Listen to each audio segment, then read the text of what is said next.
Good evening, ladies and gentlemen.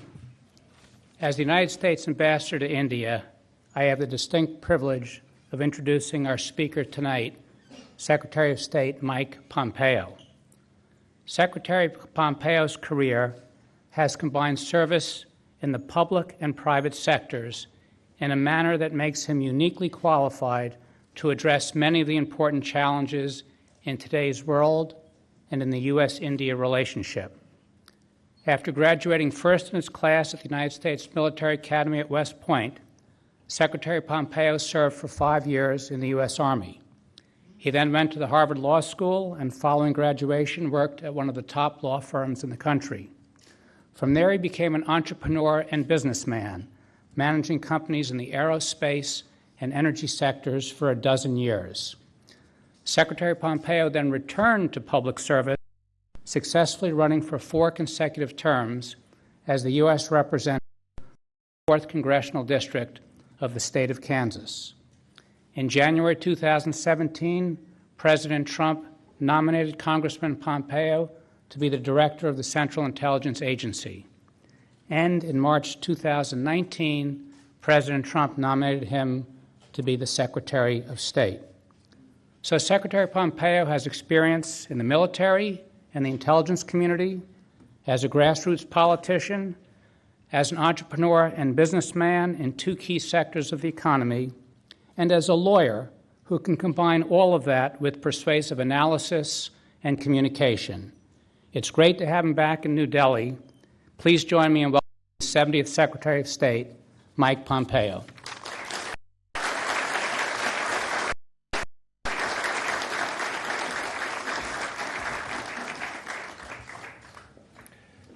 Good evening, everyone. Welcome, and thank you for joining me here. Namaste.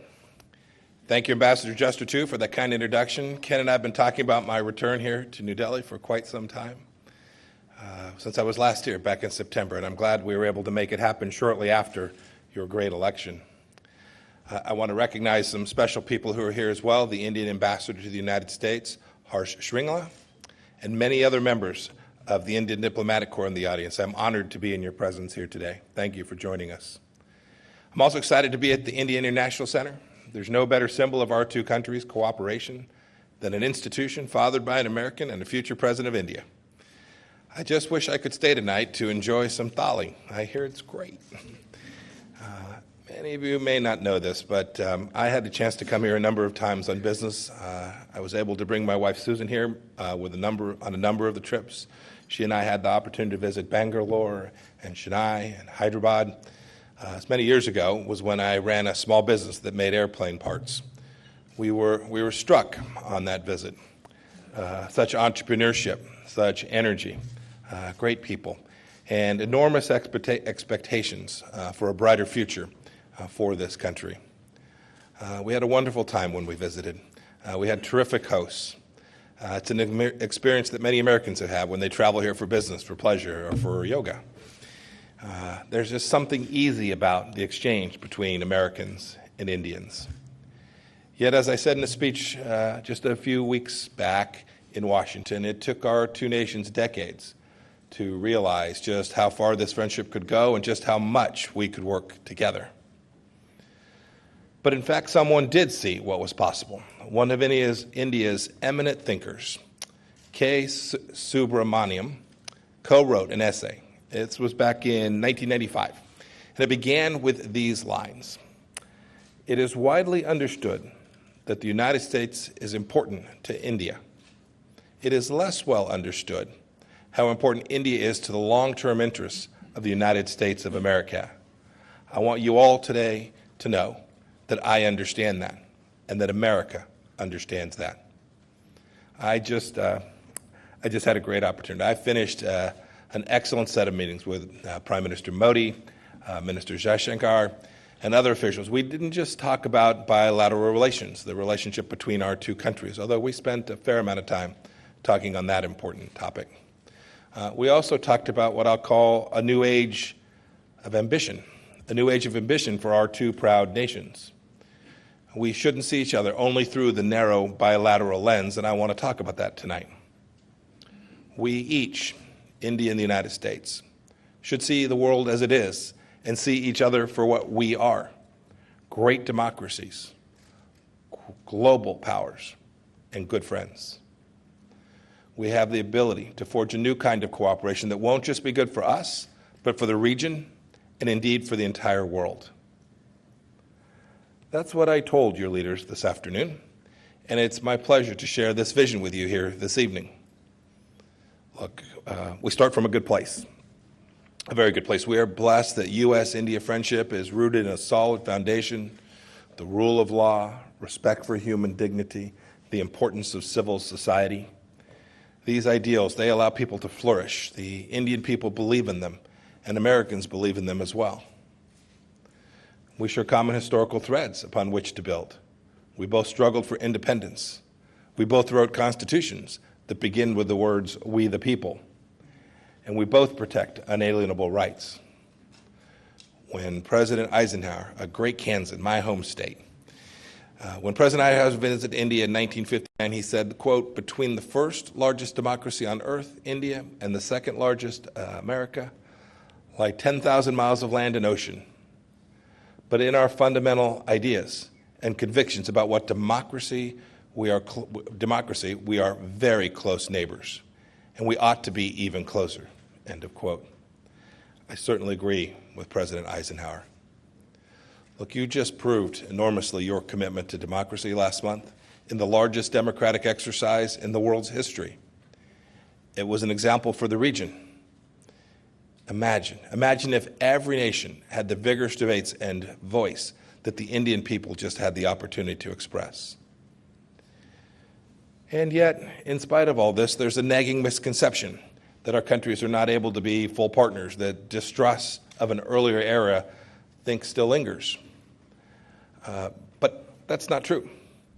Just look at what's already happened. You've made hard choices to cut off oil imports from Iran and move away from purchasing Venezuelan oil. We know these decisions weren't without cost. We're doing everything we can to ensure you have adequate crude imports. We appreciate your help in pushing these regimes to behave like normal countries and the Venezuelans to take care of their people. You supported the global campaign of pressure and diplomacy with North Korea to encourage Chairman Kim to go back to the bargaining table and ultimately to achieve the final, fully verified denuclearization of the Korean Peninsula. You've joined America, too, for regular meetings between our top defense and diplomatic leaders. Your Navy recently joined ours, alongside those of Japan and the Philippines, for a group sail for the first time in the South China Sea. There we were able to reinforce our partnership and the freedom of navigation throughout international waterways. Recently, too, India voted against giving the United Nations observer status to a Palestinian NGO tied to terror group Hamas, because rewarding terror groups is just wrong. Both India and America know that. You've contributed, too, $3 billion, in fact, in assistance to Afghanistan, where we'll keep working to achieve a better future for the Afghan people. And we will make sure the country never again becomes a hive for terrorist evil. You've collaborated. You've collaborated with USAID, our aid institution inside the Department of State, on economic development that ranges from training farmers in Kenya to helping women find employment in Afghanistan to helping Nepal meet its energy needs. Your Army instructors joined ours earlier just this month here in New Delhi to train African peacekeepers so they can better defend themselves. India, more and more, is standing on the world stage, and we welcome your assertiveness because it's good for the world. It's why we have for years supported your permanent seat on the UN Security Council. We've seen what's possible when we work together for the common good all around the world. You know, I think, too, it's the moment to think in a different way, to think even bigger. It's time for a more ambitious age. Let's start with counterterrorism.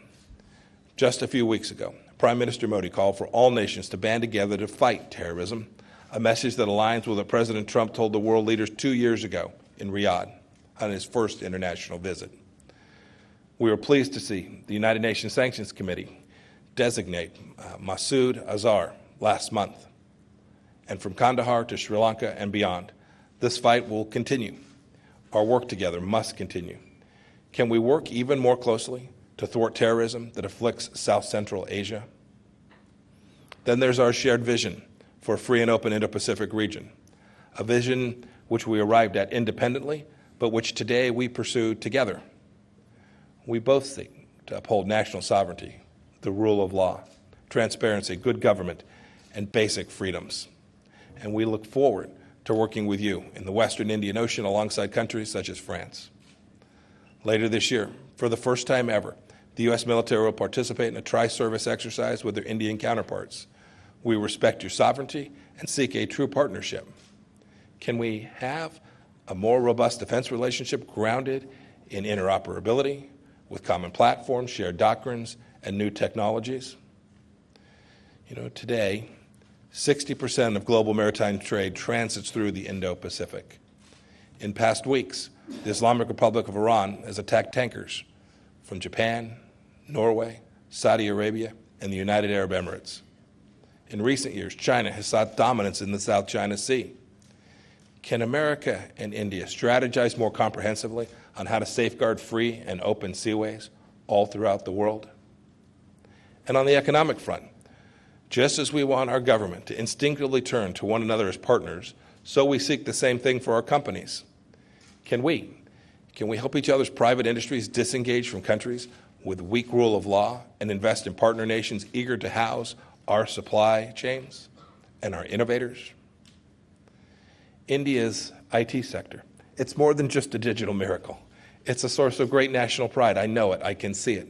Can we work together as partners, with partners such as Japan, to keep India's networks and the 5G networks of the future safe and reliable?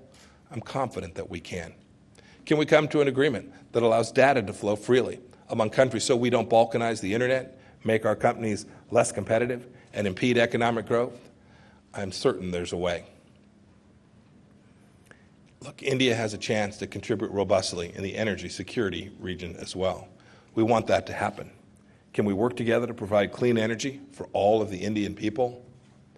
And can we help wean your industries off reliance on partners that don't share our common strategic set of interests? 1 million Indian youth enter the job market every month. There are trillions of dollars in potential American investment sitting on the sidelines waiting to be put to work in the Indo-Pacific region. The table of prosperity is set. Can India find a new appreciation for the economic freedom that complements political freedom? I know that we can do this together. What about reducing trade barriers between our two great nations? I'm very confident. I'm very confident that a solution can be found, one that will honor President Trump's call for fair and reciprocal trade and benefits the citizens of India and the United States alike. And speaking of the citizenry of our two countries, India is the birthplace of 4 major world religions. Let's stand up. Let's stand up together in defense of religious freedom for all. Let's speak out strongly together in favor of those rights. For whenever we do compromise those rights, the world is worse off. And let's keep, too, the people-to-people ties strong. More than 500,000 Indians have studied in the United States since the 1960s, and they've acquired knowledge that benefits India and the world. The very father of the Indian Constitution, some of your most successful business leaders, and the 2009 winner of the Nobel Prize for Chemistry all earned degrees in the United States of America. We want young Indians of today to thrive just in the same way each of those did. Look, I'll do my part to grow those ties. I'm personally committed to regular calls with Minister Jaishankar to continue the conversation that we had today. It's a step forward for our diplomacy and everything I've discussed today. You have my word that we will continue to work hard on this. I know we can go so far together, and we've already made great progress. We're on the way there. We've made significant progress. But now I must say, just after your election, it's time that each of us deliver. I often take my cues from someone that you don't know. His name is Charles Vijendra Gura. I call him Chuck. Chuck is a decades-long friend of mine. We worked together about 25 years ago. We've stayed close friends ever since. He has 3 degrees. He is a wildly successful businessman. His parents still give him a hard time because he didn't become a doctor. And Chuck represents the greatness of your nation. I've seen it.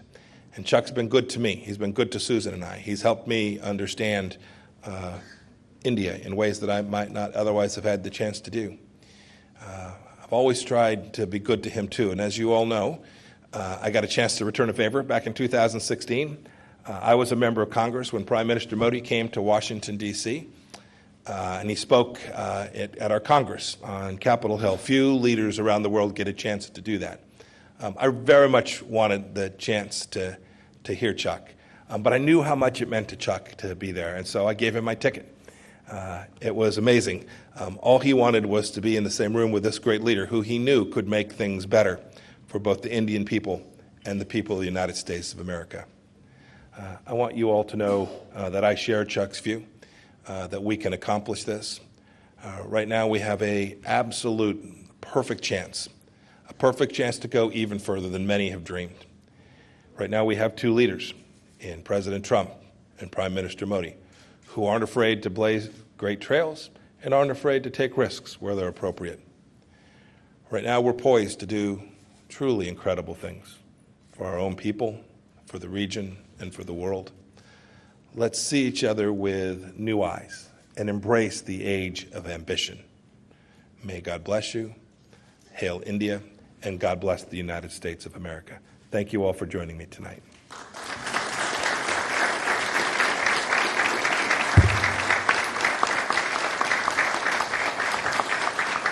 Ladies and gentlemen, please remain seated while the Secretary's party departs, and then kindly join us for coffee and tea on the main veranda.